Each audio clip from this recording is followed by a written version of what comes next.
Ucapan syukur itu atau sikap bersyukur itu adalah pilihan. Kenapa saya katakan itu adalah pilihan? Karena kalau kita selalu menunggu tanggal itu atau sesuatu terjadi, mungkin lagi dalam keadaan tidak begitu enak, tidak begitu baik. Jadi bagaimana? Apakah kita batal, tidak pulang kampung, tidak makan-makan bersama? Apakah kita batal semua pestanya hanya karena tidak merasa seperti mau bersyukur pada saat itu? Atau apakah kita masih bisa cari alasan untuk bersyukur, cari ada sikapnya tetap mau bersyukur, tidak selalu tergantung kepada situasi. Itulah. Jadi mari kita lihat ada ayat dalam firman Tuhan, saya mau baca hari ini. Ini dari firman Tuhan di Habakuk 3 ayat 17 sampai 19. Yang ajari kita bagaimana bersyukur itu, kita bisa memilih untuk bersyukur. Dalam ayat 17 berkata, sekalipun pohon ara tidak berbunga, pohon anggur tidak berbuah, hasil pohon zaitun mengecewakan. Sekalipun ladang-ladang tidak menghasilkan bahan makanan, kambing domba dan dalam kurangan, dan tidak ada lembu sapi dalam kandang. Jadi apa nih? Kekurangan. Mungkin pada saat ini kan orang tidak mau ikut pulang kampung bersama dengan saya Thanksgiving ya. Mungkin tidak ada mau bersyukur. Tapi dikatakan dalam Habakuk ini dalam ayat 18. Namun aku akan bersorak-sorai di dalam Tuhan, beria-ria di dalam Allah yang menyelamatkan aku. Nah sampai dilanjutkan ayat 19. Allah Tuhanku itu kekuatanku. Dia membuat kakiku seperti kaki rusa. Dia membiarkan aku berjejak di bukit-bukitku. Di ayat-ayat ini berikan kepada kita kan alasan untuk tetap bersyukur.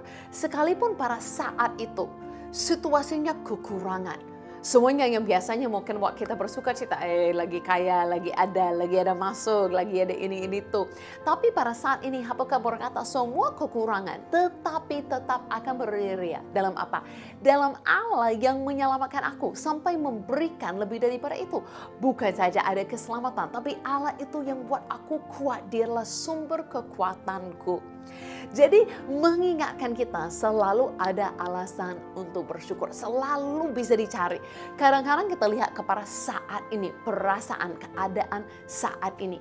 Tapi firman Tuhan mengingatkan kita, ingat kembali kepada Tuhan dan apa yang Dia lakukan untuk kita. Nah satu hal yang saya merasa agak mencuri-curi rasa bersyukur hari-hari ini adalah apa? Terlalu sering kita membandingkan diri dengan orang lain. Kita lakukan apa? Kita buka sosial media, kita buka Instagram, kita buka Facebook, TikTok, dan yang lain-lain. Dan mungkin kita melihat orang selalu posting foto sesuatu yang baru. Mereka jalan-jalan kemana, apa yang mereka lakukan. Dan kita rasa iri dan merasa hidup kita tidak seindah mereka. Kita tidak secantik mereka. Tapi kita harus tahu, banyak yang diposting itu pun palsu. Dan banyak orang yang posting itu pun posting hanya yang terbaik. Kita tidak tahu di belakang itu seperti apa. Jadi jangan membandingkan diri dengan hal-hal yang di sosial media. Itu tidak mungkinlah. Hidup orang tidak seperti itu terus. Ya, jadi kita harus belajar untuk saat kita membandingkan diri dengan sesuatu yang lain. Itu cepat sekali curi sukacita atau cepat sekali curi rasa bersyukur kita. Jadi kita belajar untuk tidak usah membandingkan diri satu dengan yang lain. Itu akan hanya mencuri semuanya yang kita syukuri.